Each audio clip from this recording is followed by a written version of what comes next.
This here, guys, is the Cougar E-Odyssey gaming desk. It is of course motorized, it has built-in speaker stands, it has a built-in drawer for smaller items, it has a cable tray under the desk to hide the cable mess, and it also has a cool pegboard up top with a bunch of accessories included.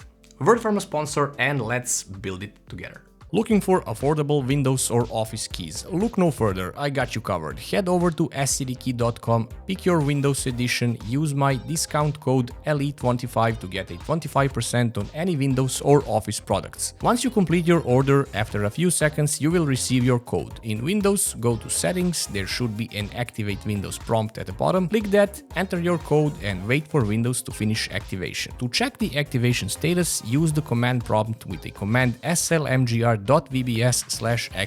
and you should receive a notification that the machine is permanently activated. Once again, use code LE25 at scdkey.com. It comes in two separate boxes, one smaller with legs and cable tray and a larger one which contains tabletop, pegboard and everything else. The drawer and the frame come pre-installed under the tabletop. Everything else needs to be assembled. So start by attaching the legs, connecting the controlling cable for the legs. Next, attach the controller and plug one leg into it and other one to the cable that comes out on that end. It's the cable for the other leg, so they are synchronized. Attach the cable tray with 3 provided screws and finish installing the leg foot parts, and time to flip the desk over. The manual says 2 persons are needed, but yeah, I'm stubborn and I did it myself.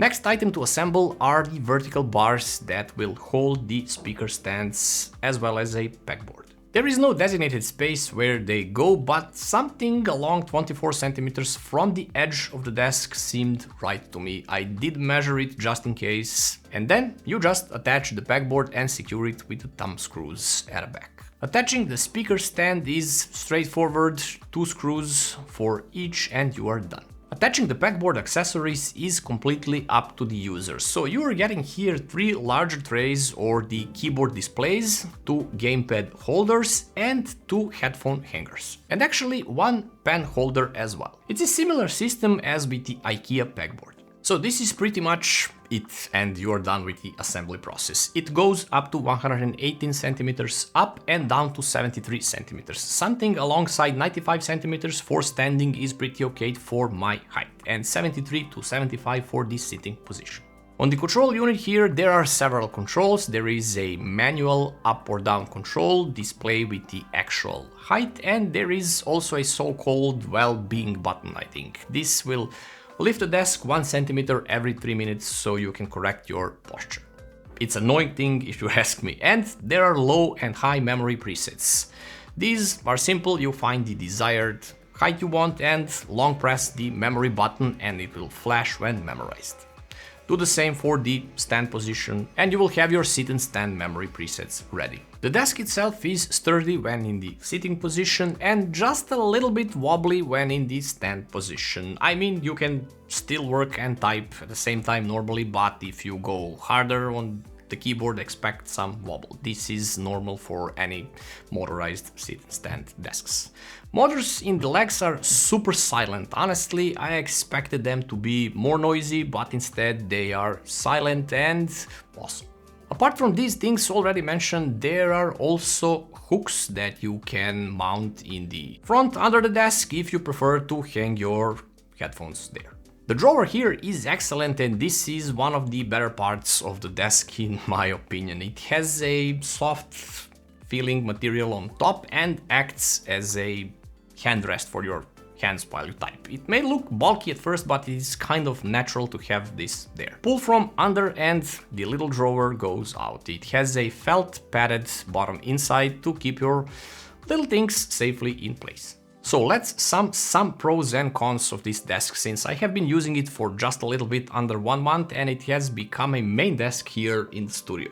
So wood quality is good, texture is great, especially when natural light hits it, and what I like about it is the depth. 70 centimeters depth, it's plenty enough for everything and it doesn't feel cluttered at any point. The desk width is 160 centimeters, and this is more than okay if you have somewhere to put your PC case, as the desk itself doesn't have any dedicated spot for that. I mean, you can move the vertical bars for the speakers and gain space for the case, but then the whole desk loses the lovely symmetry it has. So there is a nice recess where the monitor goes, so you can pass the cables there and still have the desk close up to the wall. The cable organizer under the desk is enough to keep every cable, including a big power extension as well. And also cable organizing when you have a sit-stand desk is actually super easy, so just pull it all the way up and you can sit or actually stand under there properly and do your cable thing. It's so easy.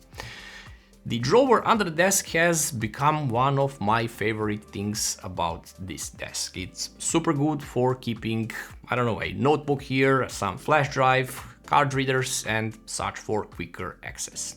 The pegboard is super nice as well, especially because you can configure it in any way you like, and the set of accessories that comes with it is more than plenty. But there are some things that I don't like about the desk. The first thing is actually a good thing and a bad thing at the same time. It's the speaker stands. Having them here is actually super nice, especially since they are sturdy, but having no ability to set the height of them is absurd to me. Could have been easily implemented via the hole and pin system, so let's say 6 to 8 holes and a pin to secure them in place and a screw as well, just for the security, would be awesome. But for example, the speakers I have here, they fit perfectly fine and they are in that ear height once assembled. But what happens if you have larger speakers?